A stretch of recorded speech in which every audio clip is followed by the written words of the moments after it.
Film की शुरुआत में हमें एक डक और उसकी फैमिली दिखाई जाती है। वो एक तालाब में अपनी जिंदगी हंसी खुशी बिता रहे थे। उस डक को 2 बच्चे थे। उनका नाम डैक्स और ग्वेन होता है। पर वे इस तालाब से बाहर जाना चाहते थे, बाहर की दुनिया देखना चाहते थे। पर उन बच्चों के डैड मैक उन्हें डरावनी कहानी सुनाते हैं और वो ये बताते हैं कि बाहर की दुनिया कितनी जालिम है। मैक को लगता है कि तालाब के बाहर की दुनिया काफी डरावनी है, वो हमारे लिए खतरा है। एक दिन डैक्स और ग्वेन खेल रहे होते हैं, तभी वहाँ पर एक डक का झुंड आ जाता है। ये झुंड माइग्रेशन कर रहा होता है। डैक्स और ग्वेन उन्हें मिलने के लिए उनके पास जाती है। तभी एक छोटी डक इनसे बात करती है और कहती है कि हम सर्दियों की छुट्टी बिताने के लिए साउथ की तरफ जा रहे हैं, चाहो तो तुम भी हमारे साथ आ सकते हो। तभी मैक वहाँ पे आ जाता है और इन दोनों को डांटने लगता है। तभी वहाँ पे 2 बड़े डक आते हैं और मैक से पूछते हैं कि क्या तुम हमारे साथ माइग्रेशन के लिए आ रहे हो। वो आगे कहते हैं कि हम जमाइका जा रहे हैं, वहाँ का पानी सुनहरा है। काफी तारीफ करते हैं। पैम भी वहाँ आ जाती है। पैम मैक की वाइफ होती है, पर मैक इन्हें साफ इनकार कर देता है, इसलिए वे डक अपनी मंजिल की ओर निकल पड़ते हैं। पैम, डैक्स और ग्वेन काफी नाराज होती है और ये तीनों मैक पर गुस्सा होते हैं। पैम उसे काफी भला बुरा सुनाती है क्योंकि इन तीनों को दुनिया देखनी थी। वो अपनी जिंदगी से खुश नहीं थे, वो एडवेंचरस लाइफ जीना चाहते थे। वो नाराज होकर घर चले जाते हैं। इन सब को नाराज देखकर मैक को काफी बुरा लगता है और वो भी नाराज हो जाता है। तभी मैक के अंकल वहाँ आ जाते हैं और वो मैक को दिलासा देते हैं और कहते हैं कि मैक, तुमने जो किया वो सही था। हमें जो मिला है हमें उसमें ही खुश रहना चाहिए। मैक काफी सोचता है और फौरन अपने घर चले जाता है और अपने फैमिली से कहता है कि तैयार हो जाओ, हम माइग्रेशन पर जा रहे हैं। लेकिन किसी को भी भरोसा नहीं होता। मैक कहता है कि हम सच में माइग्रेशन पर जा रहे हैं। फिर ये तीनों मैक के गले लगते हैं और मैक के अंकल भी इनके साथ माइग्रेशन पर जाने के लिए तैयार हो जाते हैं। अगली सुबह वो सफर पर निकल पड़ते हैं। सब बहुत खुश थे। अपने घर और तालाब को छोड़कर खुले आसमान में सैर कर रहे थे। मैक को लग रहा था कि हम गलत रास्ते से जा रहे हैं। तभी तूफानी बारिश होने लगती है। वो एक जगह रुक जाते हैं। वो काफी डरे हुए थे, पर पैम सबका हौसला बढ़ाती है। तभी उनका सबसे बड़ा डर था एक बगुला। वो उनके सामने आ जाता है और उनसे अच्छे से बात करता है और उन्हें अपने घर ले चला जाता है। मैक और उसकी फैमिली बहुत ही खुश थी। उन्हें लगता है कि आज हम बगुले का डिनर बन जाएंगे। उस बगुले के साथ उनका हस्बैंड भी था। वो भी इन्हें देखकर काफी खुश होता है। डक उनका शुक्रिया अदा करके जाने लगते हैं। तभी वो उन्हें रोकती है और कहती है कि रात में तुम्हें बाहर जाना ठीक नहीं होगा। रात में कई सारे शिकारी बाहर घूमते हैं। तो डक को यही रुकने के लिए कहते हैं। वो सो नहीं पाते। बगुले के उठने से पहले ही भाग जाने का प्लान करते हैं, लेकिन बगुले की आँख खुल जाती है और उनके सामने आके खड़ी हो जाती है और उन्हें फिर से कहती है कि तुम्हें बाहर जाकर शिकारियों का खाना बनना है। और वो एक शिकारी मछली को पकड़ लेती है जो डैक्स और ग्वेन को खाने वाली थी। उस बगुले ने उन दोनों की जान बचा ली थी, इसलिए पैम और मैक बगुले पर विश्वास कर लेते हैं क्योंकि उस बगुले ने उनके बच्चों को बचा लिया था। अगली सुबह वो खुशी से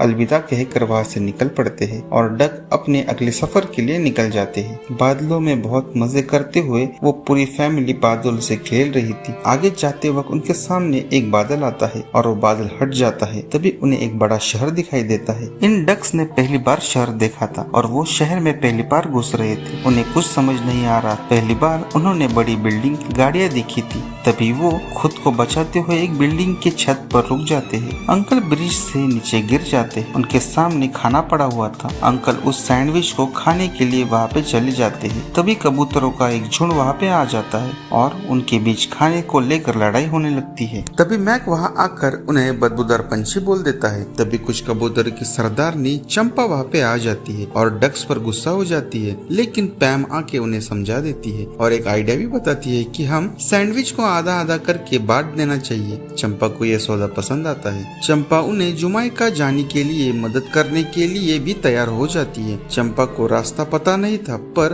उसका एक दोस्त था जो जमैका शहर के बारे में जानता था। वो सभी को एक रेस्टोरेंट में लेके चली जाती है जहाँ चंपा का दोस्त तोता डेलो एक पिंजरे में कैद माइक उसे जुमैका जाने का रास्ता पूछता है। जुमैका नाम सुनते ही डेल रोने लगता है। वो उन्हें रास्ता बता देता है। डक्स को कुछ समझ नहीं आता। तभी डक्स डेल को पिंजरे से बाहर निकालने का फैसला करते हैं। पिंजरे की चाबी शेफ के पास थी। अगर शेफ ने डक्स को देख लिया तो उनकी डिश बना देगा। मैक देखता है कि पिंजरे की चाबी शेफ के कोट में है। मैक और पैम छुपके से उस कोट तक पहुंच जाते हैं, पर चाबी निकालने के चक्कर में वो पूरा किचन तहस नहस कर देते हैं। शेफ डक को देख लेता है और वो उनको पकड़ने के लिए भागता है, पर कैसे भी करके भागते हुए वे दोनों पिंजरे तक पहुंच जाते हैं। सभी पिंजरे को खोलने की कोशिश करते हैं, पर मैक गलती से चाबी को निगल लेता है। तभी शेफ वहाँ पर सबको ढूंढने लगता है, पर गलती से बलून की सारी हवा मैक के अंदर चली जाती है। जैसे ही शेफ उसके सामने आता है तो मैक के अंदर की हवा बाहर आ जाती है और चाबी भी उसी के साथ बाहर आ जाती है। चाबी डेल के हाथ में लग जाती है। वो पिंजरा खोलकर बाहर आ जाता है और खुले आसमान में खुशी के मारे उड़ने लगता है। डेल डक को जुमैका ले जाने के लिए तैयार हो जाता है और सब चंपा को अलविदा कहकर अपने सफर पर निकल पड़ते हैं। पर आगे जाते वक्त ग्वेन को वॉशरूम जाना होता है, पर पैन कहती है कि हम पंछी हैं, हम हवा में सब कर सकते हैं, पर ग्वेन नहीं मानती तो उन्हें रुकना पड़ता है। ग्वेन झाड़ियों में जाती है, पर उसे लग रहा था कि उसे कोई देख रहा है। वो सब वहाँ जाके देखते हैं तो उन्हें एक डोर दिखाई देता है। सब अंदर जाके देखते हैं तो वहाँ पर सफेद डक्स योगा कर रहे थे। सफेद डक्स मैक की फैमिली का स्वागत भी करते हैं। वो सफेद डक्स उनको अपने शानदार गार्डन में लेके चले जाते हैं। ये डक का एक फार्म था। ये यहाँ पे काफी सारी मस्ती भी करते हैं और खेलते हैं। तभी डैक्स की नजर फार्म के बाहर जाती है। वो देखता है कि वही शेफ फार्म पर डक्स खरीदने के लिए आया है। वो डक्स को मार के उन्हें पकाकर लोगों को खिलाता है। मैक्स सफेद डक्स को समझाता है, पर डैक्स ट्रक के पास जाकर सभी डक्स को नीचे उतारने के लिए कहता है। तभी शेफ वहाँ पर आकर डैक्स को पकड़ लेता है। उसके पंख भी वो काट देता है। मैक आकर डैक्स को बचाता है और सफेद डक्स को भागने के लिए कहता है। सभी डक्स बच जाते हैं। मैक डैक्स पर गुस्सा होता है, इसलिए डैक्स को बुरा लगता है। रात के वक्त शेफ सभी डक्स को ढूंढ रहा। डैक्स नाराज था, इसलिए वो अकेले ही बैठा था। ग्वेन आकर उसका गुस्सा शांत करने की कोशिश करती है। तभी शेफ को डक मिल जाते हैं। वो उन्हें अपने जाल में पकड़ लेता है, पर ग्वेन और डैक्स किसी तरह छुप जाते हैं। शेफ सभी डक्स को पिंजरे में डालता है, पर पैम और मैक को अलग पिंजरे में डाल देता है ताकि वो कोई गड़बड़ी ना कर सके। दूसरी तरफ डैक्स उड़ नहीं पा रहा था क्योंकि शेफ की वजह से उसके पंख टूट गए थे। ग्वेन रोने लगती है। तब डैक्स कहता है कि हमें कोई ना कोई रास्ता ढूंढना ही होगा। तभी डैक्स की नजर डेल के टूटे हुए पंखों पर जाती है। वहाँ मैक और पैम बाहर से निकलने की कोशिश कर रहे। पैम मैक से कहती है कि तुम सही थे, हमें तालाब छोड़कर नहीं जाना चाहिए, पर मैक उसे समझाता है, उसकी हिम्मत बढ़ाता है। वे दोनों पैर पिंजरे से बाहर निकालते हैं, इसलिए वो पिंजरे को यहाँ वहाँ ले जा सकते थे और वो अपने साथियों को बचाने के लिए जाते हैं। पर तभी शेफ उन्हें पकड़ लेता है। डेल और सफेद डक्स पिंजरे से ही शेफ पर फ्रूट से अटैक कर देते हैं और शेफ बेहोश होकर गलती से बटन दबा देता है। बटन दबने से हेलीकॉप्टर का डोर ओपन हो जाता है और सारे डक्स आजाद हो जाते हैं। पर पैम और मैक अभी भी पिंजरे में कैद थे और वो उड़ नहीं सकते थे, इसलिए वो शेफ के बालों को पकड़ लेते हैं, पर उनके हाथों से शेफ के बाल भी छूट जाते हैं। वे दोनों तेजी से नीचे गिरने लगते हैं। तभी डैक्स उड़कर वहाँ पे आ जाता है। उसने डेल के परों से अपने पंख बना लिए थे। डैक्स ग्वेन मिलकर अपने मॉम डैड को पिंजरे से बाहर निकालने में कामयाब हो जाते हैं। सभी डक्स मिलकर जुमैका के लिए निकल जाते हैं। अपनी मंजिल के बहुत करीब थे। कुछ ही देर में वो जुमैका पहुंचने वाले थे। वहाँ के समुद्र का पानी रात में चमक रहा था और वो ये नज़ारा देखकर काफी खुश होते हैं। सुबह होते ही सारे डक्स वहाँ की हरियाली का मजा लेते हैं। डेल को उसके दोस्त और फैमिली भी मिल जाती है। सभी बहुत खुश थे। डैक्स को उसकी दोस्त भी मिलती है। वो डैक्स को देखकर बहुत खुश हो जाती है।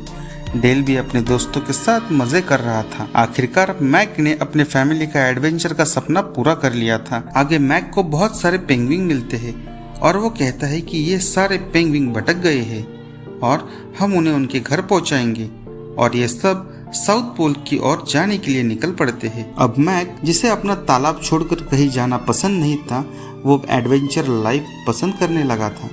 इसी के साथ ये मूवी यहाँ पे खत्म हो जाती है।